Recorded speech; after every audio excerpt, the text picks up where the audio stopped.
estamos con Ricardo Vázquez Kunze, un agudo analista política, ya no trabaja en el Estado peruano. Deberían contratarlo de nuevo, la verdad, pero en fin, ya no trabaja, así que tiene más libertad para hablar. Gracias a Dios ya no está, la verdad, los meses que estuvo en la Cancillería no podía tener la libertad de hablar que tiene ahora. Gracias por estar con nosotros. No, gracias a ti por la invitación, Rosa María, encantado. Bueno, la gran pregunta que todos los que seguimos política nos hacemos es, ¿quién es hoy el presidente? No es el presidente que yo conocí, digamos, del 2006, del 2005, cuando lo conocí, hasta fines del 2010.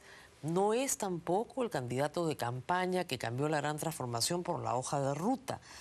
En los primeros 2 meses con Xiomí Lerner era una persona, pero ya en los últimos 2 meses, ya de verdad que estamos un poco perdidos porque no sabemos quién es. Yo tampoco sé quién es, fíjate, y yo también lo conocí, y lo conocí como un personaje político. Así lo conocí yo. Como un personaje político que tenía un proyecto claro, el cual yo no compartía, pero finalmente los personajes políticos que tienen un proyecto, por lo menos tienen un horizonte, un norte. Yo en este momento no le veo un norte al gobierno de Ollanta Humala. Lo que veo es que hay un presidente que se ha convertido en una especie de gerente general y que está administrando la coyuntura de acuerdo a lo que se presente.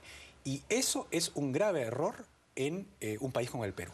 La coyuntura, estamos viendo cuáles son las consecuencias de administrar una coyuntura. Además, con un presidente del Consejo de Ministros que debería pues, ser su subgerente, ya que a él lo veo como un gerente en este momento, que no tiene la talla política para, digamos, enfrentar los problemas que está viendo. Es decir, se ha convertido el señor, me refiero al presidente del Consejo de Ministros, en un desactivador de bombas y le estallan las bombas cada 2 meses en las manos. Entonces, estamos en una situación bien grave, como estamos viendo, y es un hecho objetivo en la televisión y en el país, ¿no?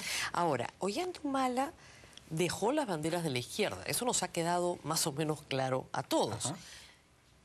Pero, ¿qué banderas son las que ha levantado? Es lo que no nos queda claro. Lo que pasa es que... Las del militarismo, las del fujimorismo, un presidente que dice, no nos eligen para perder el tiempo, vamos a trabajar, me dicen que no hablo mucho, pero primero hay que hacer las cosas. Es el mismo tono, el mismo mensaje Fujimori. Es el mismo tono. El pragmatismo, digamos. Es el pragmatismo que tiene dos ejes, ¿no? El primer eje es... el eje asistencialista, que fue lo que, digamos, distinguió a Fujimori, que en este momento tiene el eufemismo de inclusión social. Porque, francamente, es exactamente igual con otro nombre. No debería. No debería, pero en fin. Y lo segundo es el marketing político. Es decir, creer que porque el señor es carismático y, digamos, es simpático coloquialmente, como lo hemos conocido ambos. Muchísimo. Y su esposa es encantadora y sonríe y, bueno, es el Día de la Madre y es su cumpleaños, le regalo rosas, me pongo la camiseta del Perú. Entonces, eso, digamos, cree él en su mente, supongo yo, en su concepción, que es suficiente como para seguir teniendo altos índices de popularidad. Hasta ahora los ha tenido. Pero eso no va a durar 5 años. Porque hay una diferencia entre él y Fujimori. La primera diferencia es que había una dictadura, ¿no es cierto? Te controlabas mucho más cosas. Así es. Esa es una.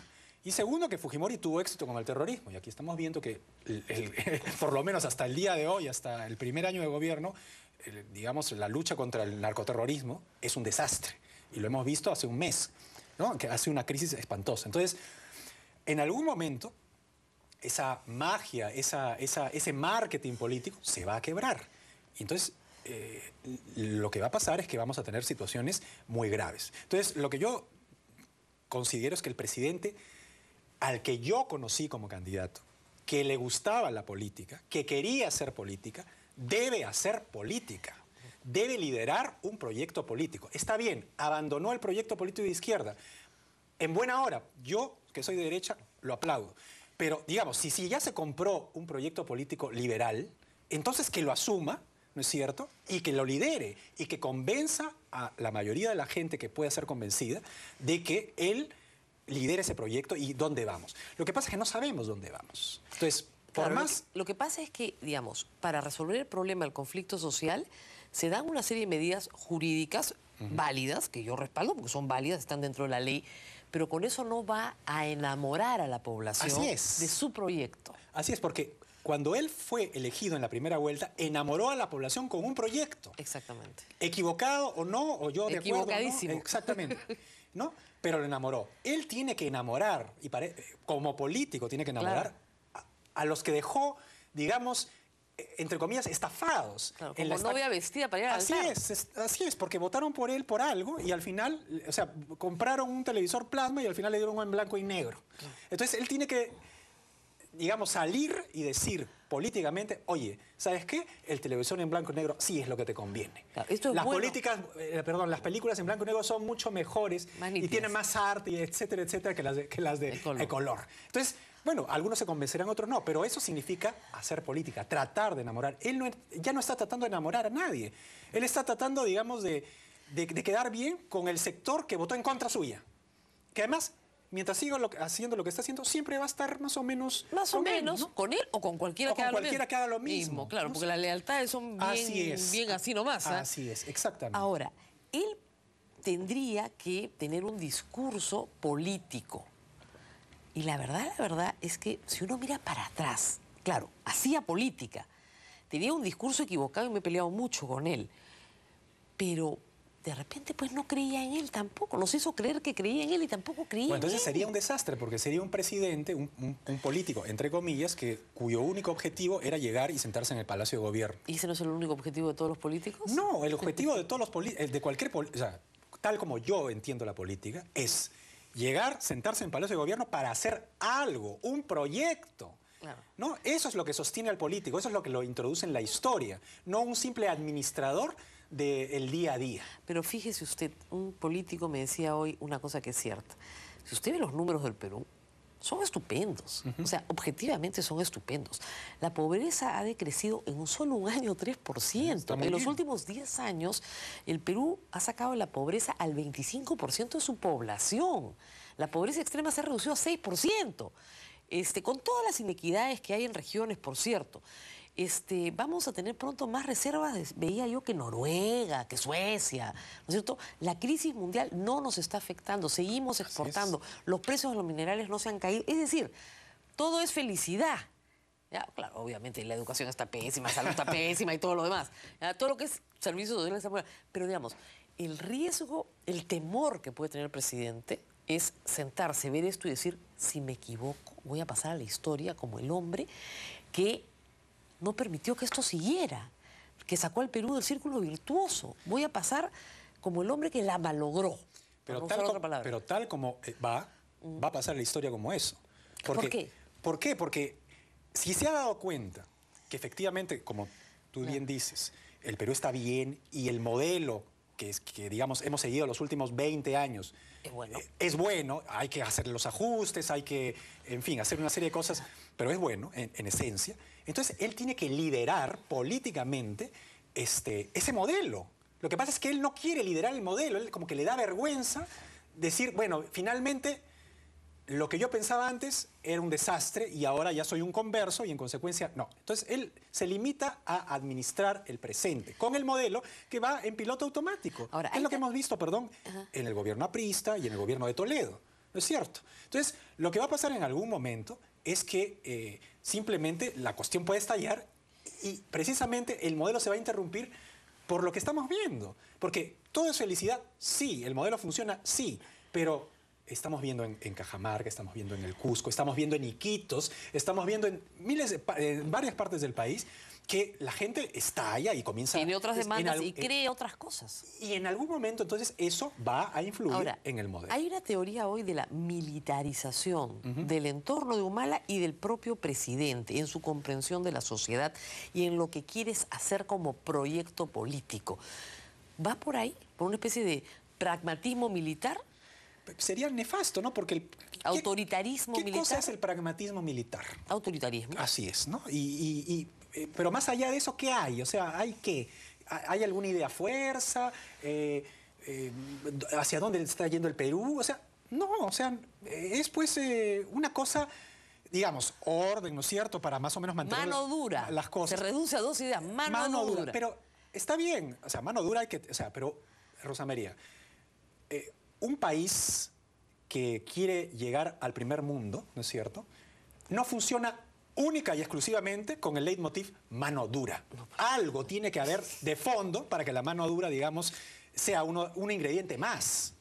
¿Qué es lo que no tiene el gobierno? Ahora, hay que decirlo, mano dura con una economía que se mueve en informalidad de una manera escandalosa. Pero vamos a hacer una pausa, rezamos mucho más, vamos a hablar de cuál debería ser la estrategia de comunicación de nuestro presidente, si es que tal cosa existe.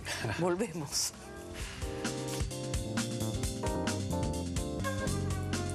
Y vamos a hablar un poco de la política de comunicación. Parece ser que el presidente no quiere estar asociado a ninguna noticia fea, solo a las bonitas.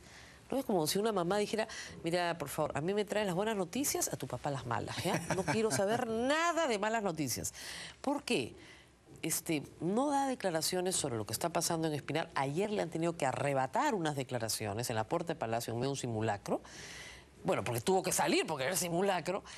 Pero hoy día se va a la videna, en la esperanza de que el Perú gane el domingo, ¿no es cierto? Y que le cambie el ánimo a la población y que esté todo solucionado. Es para mí incomprensible, porque al Ollanta Humala que yo conocí, no lo conocí así. O sea, algo ha pasado entre el 28 de julio y ahora ya vamos a estar a un año de gobierno, que el presidente de la República cree que determinados, digamos, shows, ¿no es cierto? Porque eso es lo que más o menos está haciendo, pueden suplir el liderazgo político. Entonces, no hablo. Al principio estaba bien, porque no tenía por qué estar hablando como un perico. Pero, digamos, el país está en una situación de estado de emergencia. De estado de emergencia, en una situación donde hay muertos, donde diferentes poblaciones se están alzando. Y entonces, el país necesita la voz del presidente de la República, la voz del líder, que convenza, que vaya, que lidere, pues eso es. ¿Ha debido ir a Cajamarca o al Cusco a liderar? Porque en el Perú se respeta mucho, en cualquier democracia, los pantalones. Es decir, se fue, se metió, se los ganó. Debió haber ido. O sea, era algo riesgoso, pero el presidente, llegado a un momento en el cual ya, digamos, las papas se están quemando, no puede, pues, dar una declaración en un simulacro. No puede responder... el primer ministro se queda o no se queda, hasta hoy día se va a quedar. O sea, yo no sé mañana. Exacto, yo no sé mañana si se acaba el mundo. O sea, ahora, podría tener otros interlocutores, otros subgerentes, digamos, pero tampoco se ven en el horizonte. Valdés no es una persona que dice que las marchas tienen que ser técnicas y no políticas, está en la luna. En la luna. Ahora, hay la teoría del vacío de la izquierda, que también está siendo muy interesante. Hoy hemos visto a la gente de Tierra y Libertad inmediatamente en la conferencia de prensa diciendo, digamos, políticamente lo siguiente. Humala ocupaba un espacio a la izquierda que nosotros queremos ocupar. Él ha dejado ese vacío. ¿Quién va a llenar ese vacío? Porque las últimas campañas electorales en el Perú han tenido este sesgo hacia un poquito a la izquierda. Es decir, te pones al centro, pero un poquito a la izquierda, gana las elecciones. Entonces, vienen elecciones regionales en 2014, donde señores como Moyehuanca quiere ser pues candidato, presumo, será su aspiración, a Dubiri, el señor Santos quiere ser presidente de la República, el señor Arana quería ser presidente regional, en fin, todos tienen sus legítimas aspiraciones políticas en el espectro de la izquierda, que Humala ha dejado vacío, porque tampoco ha dejado un heredero ahí. Y su bancada está en el limbo. Su bancada está eclosionando, está implosionando. Y con razón. Porque precisamente quienes fueron elegidos en la primera vuelta fueron elegidos con el proyecto político anterior. Claro. Y él ni siquiera puede convencer a su bancada de que... Tiene un proyecto mejor. Así es, porque es que él no asume el liderazgo, ¿no? Ahora, hay una cosa aquí que es un detalle, ¿no? Que es sintomático de lo mal que se está haciendo la política por parte del presidente de la República, al cual yo respeto y quiero mucho, y eso se pasa. Yo no tengo un ánimo contra el presidente, sino al contrario, quiero que reaccione. Decir, por ejemplo, Acción Popular dice que se retira el 28 de la bancada. Bueno, ¿cuál es la respuesta del presidente de la República? Bueno, son un furgón de cola, porque quien los llevó al Congreso realmente fue Perú Posible. Eso es maltratar a unos aliados que han sido fieles hasta determinado momento, hasta que le... Aquí te han dado 5 votos en el Congreso para todo lo que has querido. Cuando lo que debió decir el presidente de la República, siendo un político de verdad, es: lo lamento mucho, les agradezco mucho el apoyo, espero que sigan en cuestiones de Estado nos sigan apoyando y siempre tendrán mi mano abierta para cualquier cosa que el Perú necesite. Eso es lo que hace un líder político. No reaccionar como si fuera, digamos, un cuartel y por último, si eres un líder político audaz, te sientas con los de Acción Popular y dices, tú quieres ser presidente, macanudo. Pero vamos a ver, yo tengo algunos pedidos pequeños. Necesito nombrar 3 personas en el Tribunal Constitucional, un defensor del pueblo. ¿Qué les parece, muchachos, si nos ponemos de acuerdo con ustedes? Es lo mínimo, ¿no? O sea, ya si fracasas ahí, bueno, haces lo que digo yo después, ¿no? Pero no es la confrontación. O sea, como un presidente que depende de un grupo político, que además ya está bastante convulsionado, se puede dar el lujo de decir, miren, ¿saben qué? Váyanse al diablo, por no decir la mala palabra. Pero de nuevo volvemos al esquema militar, es decir, el Congreso no tiene importancia. Pero es peligroso eso, ¿verdad? El Congreso no tiene importancia. Pero es que para el presidente creo que no tiene importancia nadie. Nadie más que los 4 gatos que lo rodean y que sabe Dios qué consejos le darán y tiene nada muy más. pocos asesores. Es otro de los problemas que se manifiesta. Fuera de los ministros, tiene al señor Roy Gates, que es un asesor en derecho penal. Muy bueno, pero penalista, digamos, tiene en su especialización. Un límite, ¿no? Claro, el señor Villafuerte, que bueno, sus resultados en el área no han sido pues óptimos, y no hay ningún otro asesor, porque a todos los demás los despidió. Es incomprensible. Incomprensible, ¿no? Incomprensible porque está bien, las personas contratan, digamos, asesores en los que confían, claro. Pero un presidente de la República que no tiene más que 2 personas en las que confiar es, pues, insólito, ¿no? Y en su gabinete, me imagino que no en todos, pero en algunos, ¿no? Yo creo que sí confía en el ministro de Economía, ¿no? No, claro, el ministro de Economía, pero el ministro de Economía es un técnico, no es un político. Entonces, los consejos técnicos deben ser brillantes. Claro. Pero los consejos políticos, ¿quién sabe? Entonces, ahí el presidente tiene que tener políticos con claro. maña, políticos con cancha. Y no tiene tampoco dentro del Partido Nacionalista un buró político que se sienta con él pues una vez al mes, como lo tenía García, bueno, malo, regular, pero por lo menos le decía a la Comisión Política del APRA algo. Porque no se reúne nunca con ellos, o sea, los desprecia, o sea, bueno, mira, ustedes ganaron por mí y listo. Entonces, quienes hacen política en el Perú, en su bancada, son los que están, los disidentes, Díez Canseco, Mavila, claro, eso es política todos los días. Eso es hacer política. Yo no estoy de acuerdo con ellos, por si acaso. Claro, pero tratan de convencer de su punto de vista a sus votantes todo el tiempo. Y otros que hacen política, pues son los presidentes de los centros, de las regiones, los alcaldes, el Moyo no sé cuánto. Moyo Huanca. Esos hacen política. Claro. Entonces, ¿quién hace política por el gobierno? Nadie. Nadie hace política por el gobierno. Entonces, ¿en qué gobierno estamos? Claro, lo que pasa es que hacer política a veces es una frase que la gente en general no entiende, y es lo que hemos dicho hace un momento, que es una frase fácil de entender. Es enamorarte de un partido, no de un partido, de una idea. De una idea, un proyecto. De un proyecto. Exacto. Es decir, pero si no tienes el proyecto, o si tienes el proyecto y te acobardas y dices, mira, me da vergüenza, entonces vas frito, porque ¿a quién vas a enamorar así? Claro. A nadie. No es cierto, la gente se enamora de ti por tu personalidad, por tu visión. No hay una cosa medio esquizofrénica en el presidente, porque yo recuerdo el 28 de julio, sus primeras palabras fueron para juramentar por la Constitución del 79, que era regresar a la gran transformación. Pero luego decir, vamos a respetar la estabilidad jurídica y la estabilidad jurídica. Entonces, eso significa, mi querida Rosa María, que hay una confusión de ideas en la cabeza del presidente de la República. Entonces ya... Está bien, ya pasó un año, ya. Entonces, ya, seamos serios, sentémonos y digamos, ¿qué queremos? ¿No? Claro. Quiero esto, entonces ya, voy a liderar este proyecto. ¿No es cierto? Lo que decía el presidente, lo de la Constitución del 79, lo estuve pensando hoy día, cuando escuché a Santos decir... Vamos a pedir firmas para un referéndum, ¿no es cierto? Porque esta Constitución es una porquería. Claro, si el presidente de la República el 28 de julio jura por el espíritu de la Constitución del 79 y los vicepresidentes, uno ya desaforado y la otra todavía ahí, juran por la Constitución del 79, entonces, ¿qué podemos pedirle a Santos? Claro. Nada, ¿no es cierto? Claro, no tienes argumento para contrastarlo. Si él mismo ha jurado por... Ahora, podrías decirle, eso es lo que pensaba el 28 de julio, ya no pienso eso. Bueno, eso es hacer política. Claro. Es decir, ya no creo en eso, ya cambié de parecer y ahora creo en esto. Claro. ¿no? Y al que, Luis Alberto Sánchez decía, ¿no? Es una frase buenísima, que no es de él, pero se usa mucho en política. Solo Dios y los imbéciles no cambian. Así es. Entonces, sí, pues he cambiado. Pues. He cambiado. Sí, y ahora creo en el liberalismo. Tal vez, no sé, Álvaro Vargas Llosa venía a venir al Perú y todos los días le cuenta al presidente cómo es la cosa. Mira, alguien que fue un líder político que trató de convencer, no pudo, pero trató de convencer, fue Mario Vargas Llosa. Ah, sí, claro. En la campaña del... Trató de convencer y sus ideas prendieron. Así es, prendieron, que son las que nos están rigiendo hace 20 años. ¿No es cierto? Entonces, pues se pongan los pantalones y si haya cambio de opinión, que emprenda, digamos, el liderazgo de ese modelo, de ese proyecto político. Claro. Porque si no vamos fritos, te digo. Esto se va un día a salir de control y el presidente no tiene ni operadores, ni liderazgo, ni asesores, ni nada. Ni ideas, ni nada. Está digamos, huérfano y no solamente eso, sino que está pendiente de que el azar nos haga ganar el partido, que sea el cumpleaños de su esposa para regalarle rosas, etcétera, etcétera, etcétera.